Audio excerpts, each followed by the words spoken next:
만약에 20대로 돌아간다면 어떤 재테크를 할 것인가? 여러분 안녕하세요. 보미TV의 보미입니다. 오늘도 지적이고 더 멋있어질 여러분들을 위해서 좋은 컨텐츠 가지고 왔습니다. 만약에 20대로 돌아간다면 어떤 재테크를 할 것인가? 라고 물어봐준 분이 있었어요. 그래서 제가 20대 때 어떤 재테크를 했나 라고 살펴보니까 우선 소비를 많이 했다. 소비를 많이 해서 지금 30대가 되니까 좀 후회가 남는다.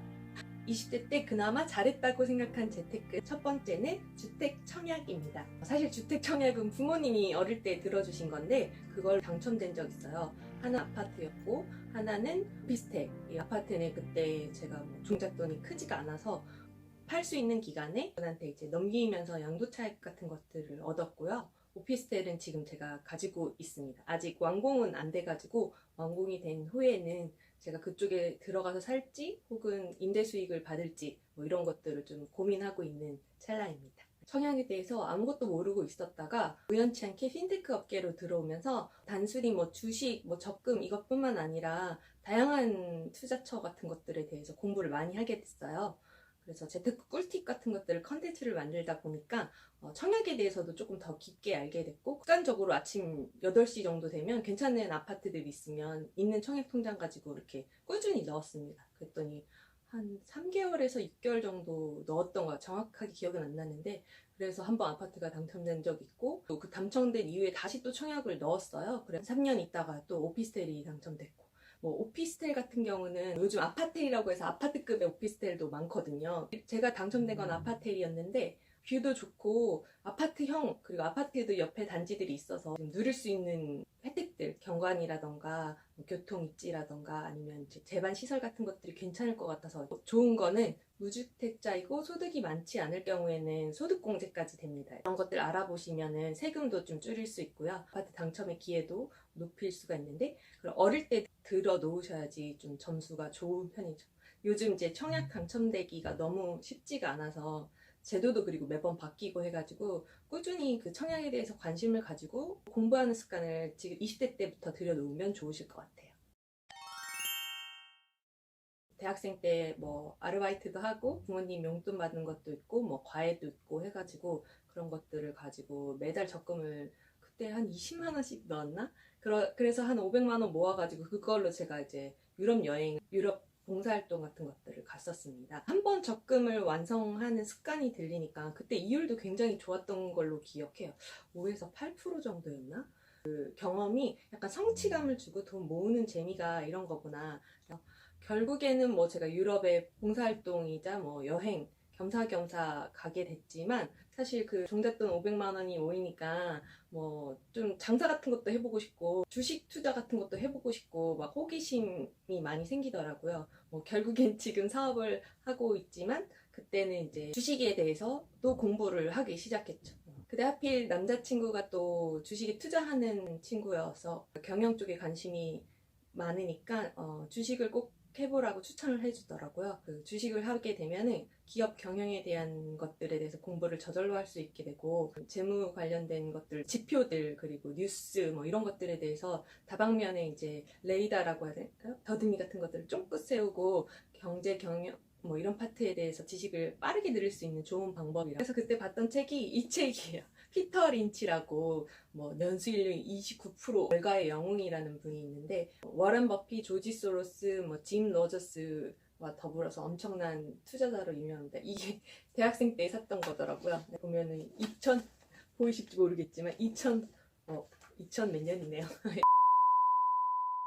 근데 이걸 읽으면서 느꼈던 거는 그 기본적인 그 금융의 선진국에서의 투자 방법에 대해서는 빠르게 배울 수 있었는데 한국 시장에 투자하는 개미 투자자로서 뭘 공부하면 좋을까 좀 더 쉬운 거 없을까 했던 게 서울대 투자 동아리 출신의 대학생 두 분이 책을 쓰신 게 있었거든요. 한국형 가치투자 전략이라는 책인데 그게 이제 한국형에 맞는 가치투자가 무엇인가를 대학생의 시선으로도 이해할 수 있게 굉장히 쉽게 써놨습니다. 차트의 기술? 네, 차트로 투자하는 분들이 있으셔가지고 한 3권 정도를 읽으면서 소액으로 투자했던 것 같아요. 저는 심장이 막 벌렁벌렁 거리길래 이게 맞나 싶어가지고 한 6개월 정도 좀 하다가 잠깐 쉬어야겠다. 제가 원하는 목표 수익률은 높지 않았어서 그걸 달성하고 좀 쉬었다가 다시 해야지 라고 하는 찰나에 그 이후에 한 달인가 두 달 만에 금융위기가 터진 거예요. 무사히 잘 빠져나온 측에 속하지만 뭐 투자금이 적었으니까 그게 큰 영향이 있는 건 아니었지만, 당시에 그 남자친구 투자를 하겠다고 처음에 좀 약간의 성공을 맛본 다음에 더 잘할 수 있다는 확신과 믿음이 좀 생겼나 봐요. 가족들 돈을 쫙 끌어다가 친구들 돈까지 끌어다가 했다가 어디까지 손실이 났는지 모르겠지만 아마 크게 한 반토막까지 나셨을 것 같아요. 그때는 뭐 유명한 펀드 매니저들도 뭐 어떻게 할 수가 없는 상황이었어가지고, 그래서 그때 이게 좀 투자라는 게 굉장히 무섭고 어려운 것이구나 라는 걸 깨달았죠. 저는 이제 뭐 옆에서 본 사람으로서 제가 완전 피부로 느끼지 못했지만 시장의 움직임에 따라서 굉장히 어려울 수 있다. 나는 그냥 초보자의 행운이라는 것처럼 우연찮게 초보자로서 약간의 수익을 얻었을 뿐이었고, 청약 외에 주식을 꼭 해봐야겠다 하는 분들은 예적금 하면서 투자에 대한 공부를 먼저 하시기를 추천드려요. 그래서 총 한 3권 정도 이 월가의 영웅 추천드리고, 한국형 가치 투자 전략 추천드리고, 차트의 기술 이것도 굉장히 쉽게 쓴 책이어가지고, 근데 이제 제가 추천하는 거는 사실 10년 전에도 워낙 유행했던 거여가지고 최신 트렌드에는 안 맞을 수도 있지만 기본기를 기르는 데는 굉장히 좋다. 아까 말한 주식 대가들 중에 워런 버핏, 피터 린치, 조지 소로스 다 똑같이 하는 말은 우선 자기가 잘 아는 것에 투자하라는 게 첫 번째 원칙이거든요. 자기가 어느 정도 아는지는 공부를 해야 됩니다. 기본적인 재무 투자를 읽는 능력뿐만 아니라 그 기업에 대해서도 혹은 이제 산업에 대해서도 시장 전반이나 미래에 대한 이야기들도 자기가 좀 알고 나서 투자를 하는 거를 잘 모르는데 쉽게 친구 추천해서 하거나 누구 말 때문에 하거나 이러면 그게 또 남 탓이 돼버리거든요. 자기가 여러 조언들을 듣을 때 자기가 스터디를 해서 어느 정도 확신이 있을 때 테스트 삼아서 해보면서 점점 이제 양을 늘려가는 것을 하고, 초보자일수록 좀 더 어렵습니다. 한국의 개미들이 살아남지 못한다는 얘기가 있잖아요. 전 증권사의 주식 계좌를 까면 사실 95%가 손실 계좌라고 합니다. 그러니까 주식을 되게 쉽게 보지 마시고 공부한다 셈치고 소액으로 조금만 하시길. 주식 계좌 튼 김에 CME 통장이라던가 소액 투자할 수 있는 티클 이런 앱들도 있거든요. 그런 것들을 활용하셔가지고 이것저것 해보는, 돈을 완전 벌겠다 이런 마음보다는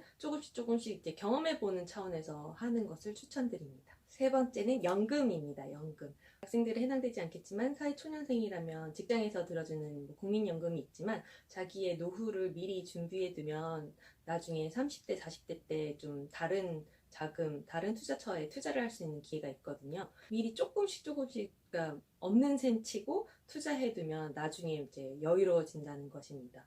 저는 잘하지 못했던 파트이긴 한데 그래도 개인연금을 따로 이제 펀드 슈퍼마켓을 활용해서 거기에 연금 저축을 넣고 있고요. 그 넣고 있는 거에 일부는 또 세액공제도 되니까 세금도 좀 줄일 수 있고, 연말정산 다 하셨죠? 연말정산에서의 그 세금들을 줄일 수 있는 게 장점입니다.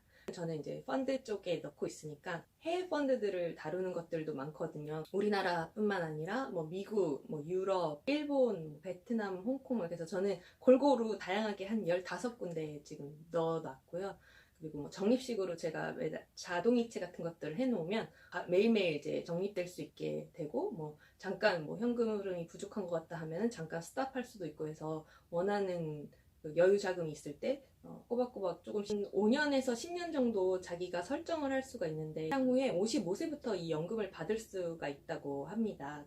5년에서 10년 정도를 내 젊었을 때 20대 때 할 것인가, 30대 때 할 것인가, 40대 때 할 것인가 모두가 다르겠지만, 근데 어릴 때 해두면 약간 밀린 숙제를 미리 해버린 나머지 종잣돈을 또 따로 모은 걸로 가지고 다른 데에 투자를 할 수 있거든요. 부동산이라던가 안전자산 같은 금, 달러 이런 것들에 투자를 할 수 있고, 고난도 투자 상품들에 대해서도 공부하고 새롭게 투자해보는 경험도 여유가 생길 수 있으니까 어릴 때쯤 해두는 거를 추천드립니다. 이 투자 방법 3가지 외에도 가장 중요한 건 소비 습관이랑 멘탈 관리. 지금은 저는 이제 가계부를 앱으로 쓰고 있는데, 이거 관리 잘 하시는 분들은 화려하게 엑셀로도 만들고 손으로도 쓰시는 분도 있고 한데요. 한 1년 정도는 크게 효과를 못 봤던 것 같아요. 가계부를 쓸 때와 안 쓸 때를 비교해 보니까 딱히 뭐 비용이 안 준다는 생각이 들더라고요. 1년 이상씩 쓰기 시작하니까 효과가 나타나더라고요. 좀 1년 동안이나 가계부를 썼는데 왜 변하지 않았나 라고 생각을 했다가 재테크에 대한 책도 많이 보고 뭐 자료들, 블로그, 영상 뭐 이런 것들을 많이 찾아보면서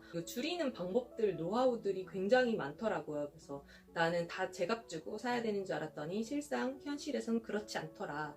어떤 것도 줄일 수 있는 기회가 있고 그거에 대해서 내가 노력하고 찾아보고 관심을 가지면 조금이라도 소비는 줄고 저축은 늘고 하는 상황이 사람들이 제일 많이 쓰는 앱을 먼저 한번 써보시고 거기에 소비 습관 패턴을 스스로 분석해보고 요즘은 분석해서 알람을 주기도 하는데 그런 것들을 잘 활용하시면 좋을 것 같습니다.